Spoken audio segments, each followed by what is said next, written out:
Somebody let them go last week, and it was the kindest thing anyone has done for them in years. Not out of anger. There was no argument, no accusation, no scene on a sidewalk.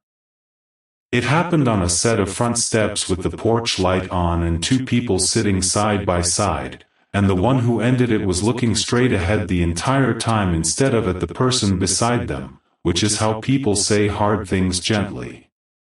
You were somewhere else while that was happening. Standing in front of the open refrigerator door for longer than the decision required. Sitting through the last 10 minutes of something you had already stopped watching. Lying in the dark listening to a house settle. You did not feel anything. There is no signal for this. There never has been. My child, I want to tell you about a person you have never met and probably never will. Because somebody good, somebody kind, somebody who did nothing wrong at any point, sat on those steps last week and said the truest thing anybody has said to your person in years. They said, "You are already spoken for." And then they said something even harder. They said, "Whoever it is, go find out." I am not telling you this to make you feel triumphant. There is nothing to celebrate in somebody having to be that brave. I am telling you because you have been carrying something about your own attempts to move on, and tonight I am going to take it off you. Here is what you have never said out loud to another living person. You have tried, and you could not make it work, and you think that means something is wrong with you. You have been on the dates. You said yes when a friend arranged it. You put the shirt on and you drove to the place and you were charming and interested and you asked good questions, because you are decent and you were raised to be decent. And you felt nothing. Not dislike. That would have been easier. Nothing. A pleasant evening with a pleasant person and a complete absence where something should have been. Some of them were genuinely good people. That is the part that eats at you. There was one in particular who deserved so much better than what you had available to give, and you knew it the whole time, and you kept going for a few more weeks because ending it felt cruel and continuing felt cruel and you could not tell which was less so. You have felt like a fraud. Sitting across from somebody kind, performing interest, aware that you are somewhere else entirely. And afterward, driving home, you have wondered whether you have simply broken something in yourself. Whether you used it all up. Whether there is a limited amount a person gets and you spent yours on somebody who is not even in your life anymore. And there is a version of this that is worse, and you have lived that one too. The time you did make yourself feel something, by decision, by effort, because the person was good and the timing was right and everybody was pleased. And it held for a while. And then it did not, and the ending was much more expensive than it would have been at the start. You have said the words out loud in the car. Something is wrong with me. How long have you been apologizing to yourself for not being able to force a feeling? If this is landing on the exact place you have never let anybody near, let it be known, even if only to me. Beloved, let me talk about how hard you have worked at this. You have tried to reason your way into it. You have made the list. Good job, kind, stable, everybody likes them, and every item on the list was true, and none of it moved a single thing in you. You have taken advice from people who love you and have no idea what they are talking about. Give it 3 more dates. You are too picky. You will never find someone if you keep comparing. So you gave it 3 more dates. Several times. And you sat in a restaurant nodding while your whole interior stood off to the side with its arms folded. You have tried to settle on purpose, as a discipline, as maturity, and something in you refused, and you have interpreted that refusal as a defect rather than as information. Some nights you looked for a sign about it. A number, a song, a dream, something that would tell you whether to keep waiting or to make yourself accept what is in front of you. And when the trying wore you down, you numbed it. A screen until late. Food you did not taste. Another hour of work so there would be no quiet room left in the day for the ache to speak in. I am not saying this to correct you. I watched all of it and I did not think less of you for 1 second. There was a day when a boy volunteered to go out and face something nobody else in that army would face, and a king tried to help him by putting his own armor on him. Saul meant well. It was good armor. It was the best available in the country. He put his bronze helmet on David and dressed him in a coat of mail and belted a sword on him, and he did it out of genuine care. And David tried to walk. That is my favorite detail in the whole account. He did not refuse it out of pride. He put it all on and he made an honest attempt to move in it, and then he said, I cannot go in these, because I have not tested them. And he took it off. Not because the armor was bad. Because it belonged to somebody else and was built for a different body and a different kind of fight. He was not being difficult. He was being accurate about himself, which is one of the rarest things a person can be, and almost everybody in his position would have clanked out onto that field wearing what they were handed rather than admit it did not fit. And notice who handed it to him. Not an enemy. The king. Somebody with authority and experience and real affection for him. The worst fitting things in your life have almost never come from people who wished you harm. You have been trying to walk in armor that was handed to you by people who love you. Now let me tell you about an old man who could not die. There was a man in Jerusalem named Simeon. The account says he was righteous and devout and that he was waiting for the consolation of Israel, which is a beautiful way of saying he was waiting for everything to finally be made right. And it had been revealed to him that he would not see death before he had seen the Messiah with his own eyes. Sit with what that promise actually did to a life. Every ordinary year that passed was one more year of the thing not happening. Every friend he buried was somebody who got to rest before he did.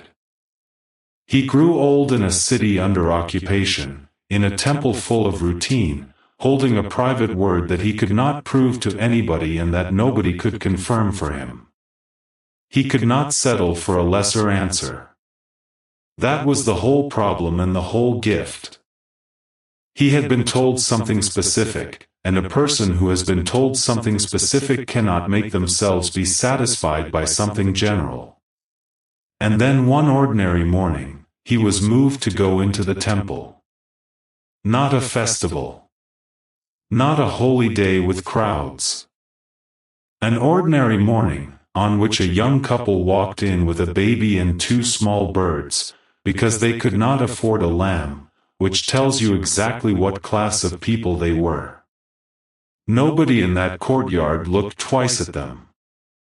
And that old man crossed the floor and took the child out of their arms and said, Now let your servant depart in peace, because my eyes have seen it.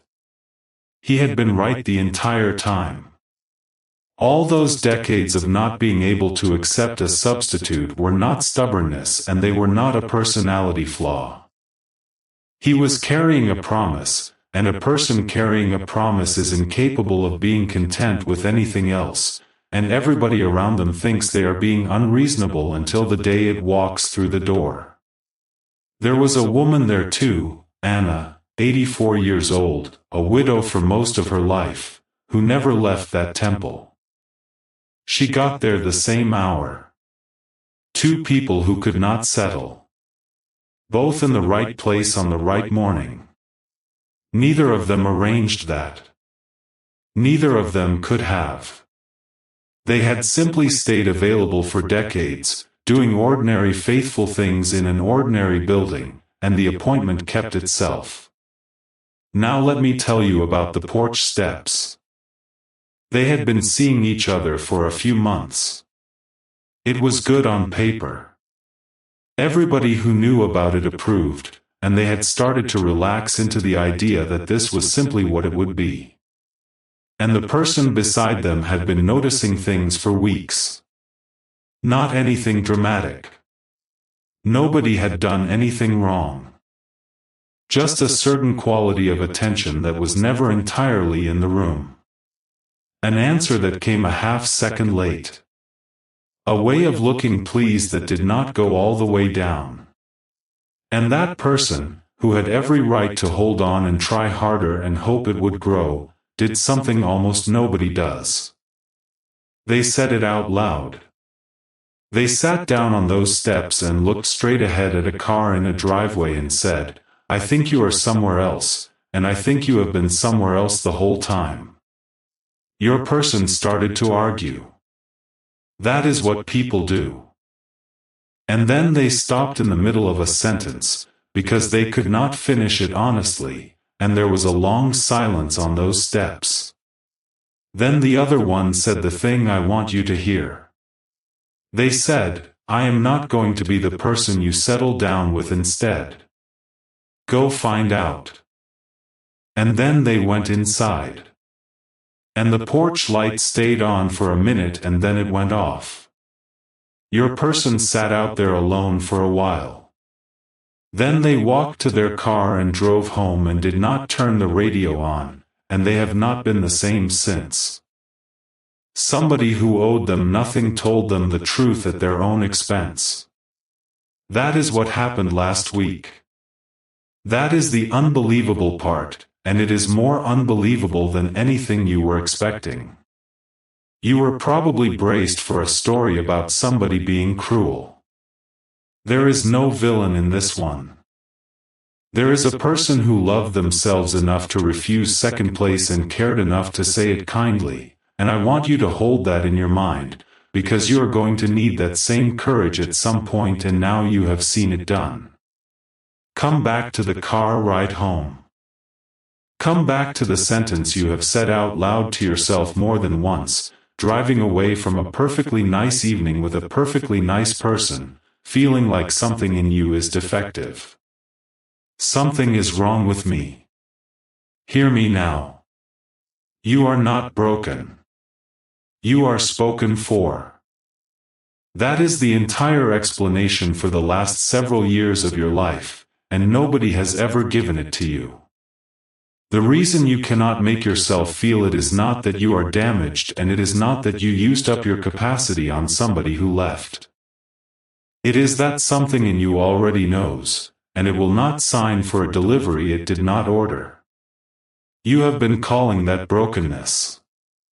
It is loyalty, running underneath everything, without your permission. And I will tell you plainly, the way I always do. I am not telling you tonight who it is, or when, or through which door. That part is mine and I hold it according to what is actually good for you. But I am telling you to stop apologizing for the armor not fitting. You were never being too picky. You were being accurate, and accuracy is unpopular, and the people who love you will keep handing you helmets because they cannot stand to watch you go out there unprotected. Take it off. You have not tested it, and you were never meant to. If something in you just let go, say so, even quietly, even out loud in an empty room, because a heart that agrees with me stops calling its own faithfulness a malfunction. So let me pray over you now, right where you are, at whatever hour this has found you.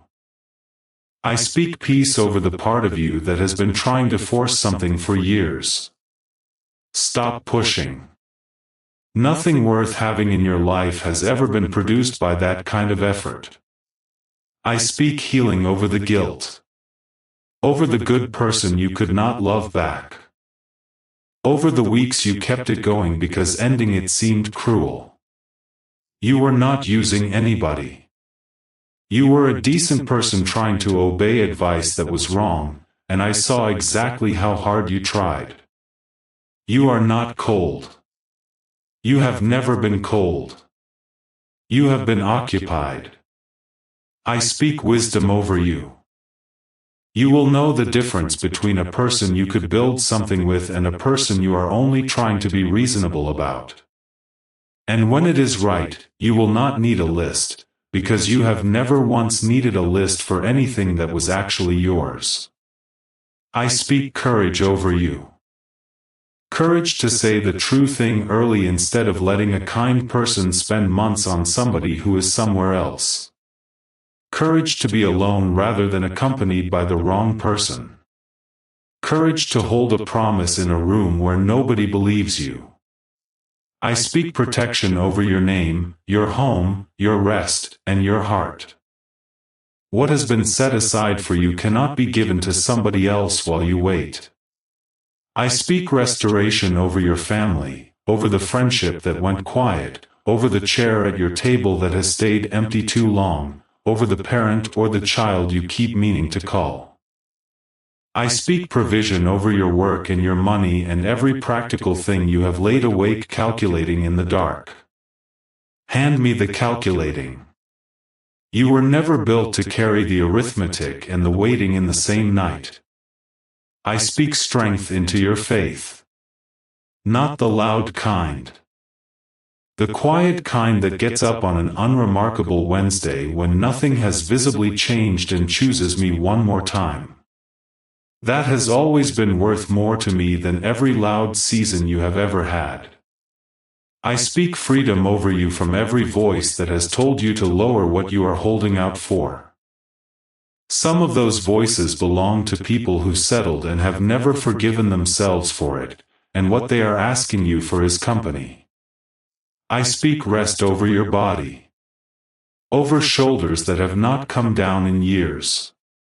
Over a mind that argues with itself about whether it is being too particular. Let it be quiet tonight. Nothing needs deciding before morning. And I speak breakthrough over the exact thing you left out of your prayer this week. Not the general thing. The specific one. The one you stopped mentioning because you got tired of the sound of your own asking. I know its name. I have always known its name. Somebody you love is sitting across from a kind person tonight feeling like a fraud and has never once said so out loud, and they may need to hear this more than you did. My child, an old man waited most of a lifetime holding a word that nobody could confirm for him, in a city where nothing seemed to be happening. He was in the right room on an ordinary morning, and he got to hold it in his own two hands. You have not been failing to move on. You have been carrying something. So put the list down.